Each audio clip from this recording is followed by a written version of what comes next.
नमस्कार मंडळी, कसे आहात? तर मी सुप्रिया आणि आज असंच एक जर्मनीच्या स्कूल सिस्टीमबद्दलची एक इंटरेस्टिंग गोष्ट तुम्हाला सांगते की आत्ता इकडे समर वेकेशन चालू आहेत. आपल्याकडे कशा उन्हाळ्याच्या सुट्ट्या असतात तसंच इकडं समर वेकेशन चालू आहे आणि आपल्याकडे कसं वेकेशनमध्ये किंवा सुट्ट्यांमध्ये स्कूल बंद असतं.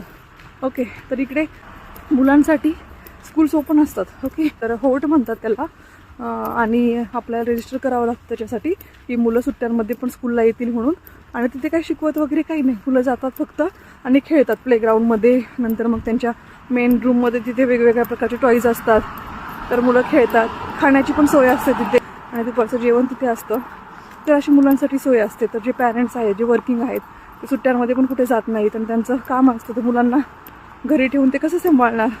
तर त्याच्यासाठी असेल ही सिस्टीम कदाचित.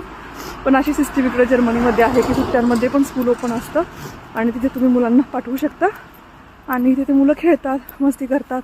तर अशी ही सिस्टीम आहे बघा जर्मनीमध्ये. आणि हे ॲक्च्युली ग्रेड 3 पर्यंत फ्री असतं, म्हणजे त्याला काही फी वगैरे एक्स्ट्रा द्यावी लागत नाही. इकडे म्हणजे शिक्षण तसं फ्रीच आहे. आणि हे जे होट असतं सुट्ट्यांमध्ये तर ते पण फ्रीच असतं. फक्त ग्रेड 3 नंतर जर तुम्हाला ठेवायचं असेल मुलांना त्या होटमध्ये तर फी असते.